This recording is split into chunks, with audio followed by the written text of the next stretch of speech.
Okay, last night, Victor Wembanyama absolutely dominated the East leading Pistons, finished with a final stat line of 38 points, 16 boards, 5 blocks. That would have been by far the best individual sports performance of the last 24 hours. But then Shohei Ohtani's like, let me enter the chat. Stole the show this morning in the World Baseball Classic, going 3 for 5, hitting a grand slam, coming a triple short from the cycle in the second inning, I want to add, as Japan just dominated Chinese Taipei 13-0 by mercy rule, by the way. Let's add that in there, too.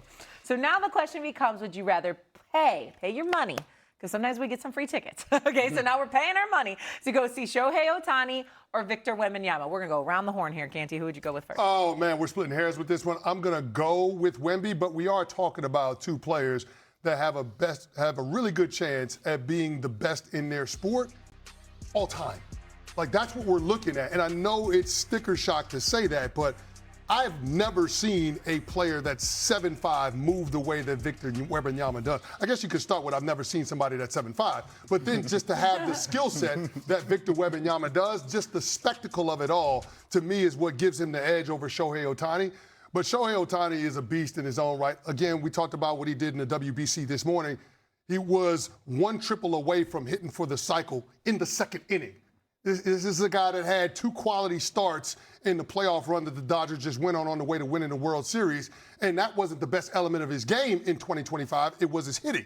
So, I mean, both of those guys are, Shohei Ohtani is an MVP. Victor Wembanyama can be an MVP in short order, depending on how the rest of the season goes. But if I'm going to pay money to watch one of them, it's going to be Wemby. The value on that investment of going to see either is you're getting everything you pay for, right? So like you said, splitting hairs is the best way to put it. I go the other way. I go with Ohtani. 2 reasons. Number one, obviously, if he's got to be pitching as well here, which is just the type of thing that you saw once before with Babe Ruth, right? Now, again, Wemby's a freak too. So like trying to put him in some box with somebody else is completely uncharacterizable. Probably not a word, but we'll keep moving through it. But the idea of baseball moving at its glacial pace can hurt it in so many ways. Where it helps it is the drama that builds when Ohtani's going to be coming up to bat. Like knowing that, hey, we're not going to the bathroom this inning. Ohtani's batting. Ohtani's second. Ohtani's in the on-deck circle. When he comes to the plate, it could be anything. When he's on the mound, it could be anything. Wemby would be fascinating to watch as well. Again, you're splitting hairs here, but Ohtani, for me, that's got to be the price of admission. I've never seen Jason Voorhees play basketball before. That's Victor Wembanyama. He is like, you run away from him, he's in your face, you run away from him, he's back to you. Like remember the dude that tried to box Jason? Like, that's the dumbest thing ever. Like, that's what I feel like we're watching here. We are watching something so much like an alien. Yeah. The visual, like, Canty, you're a big dude, and you get around NBA players, you're like, that dude is tall. Imagine what it's like being around Big Slim. So just from the visual part of it, the fact that he plays on both ends, I want to see him play defense as much as I want to see him play offense. I want to see how other players do what David Dennis says, the hell no. They go down the lane, they look at him, and then they run back out, and the shot clock runs out. Like, they'd rather take a shot clock violation than to get their shot pinned back the other way. I think, like you said, it's splitting hairs. Ohtani is once-in-a-lifetime player, so it's Big Slim. I'm going to go Ohtani on a technicality right now because Wemby is just getting started. Ohtani is in his prime right now. I'm going to pay for the dude who's in his prime. Now, 5 years from now, that may be a different story. Shohei Ohtani has already put together 2 of maybe the 5 best baseball games ever played. 6 for 6, right? 10 RBI, joining the 50-50 club in the same game, right? Then in October, the day before my wedding, I know because everybody I was trying to party with was on their phones watching and saying Shohei Ohtani just had 10 strikeouts and 3 home runs in the same game. That is what this dude is doing. These are things that we have never seen before, right? What type of boringness was happening the night before your wedding?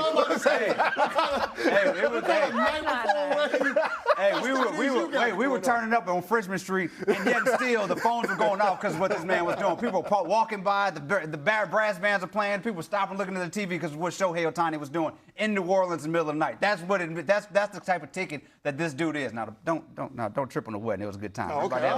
Everybody had a good old time. It's New Orleans. You can't say nothing bad about that. But that is what Shohei Ohtani does. And I'm paying a ticket to go and see that guy do that sort Double of D, stuff. here's where you undermine your own argument. You said that you're talking about Shohei Ohtani being at the height of his powers in the heart of his prime and somebody that you want to pay for more so than Wemby.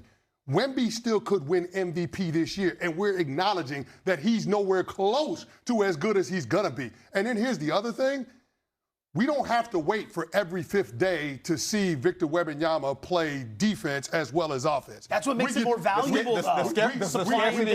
We get it every single night. And so to me, I know that I'm going to get it, Victor Wembanyama, no matter what game I show up to. And that, to me, adds a level of value to wanting to see him and paying the price of admission. So I would pick Victor Wembanyama because I feel like I could get closer to the action than I can with Shohei Ohtani. But I'd want to pay to bring my kids to see Shohei Ohtani because I feel like it would be so fun for them to watch that kind of talent, whereas I don't feel like they could appreciate it the same way with Victor Wembanyama, like I could.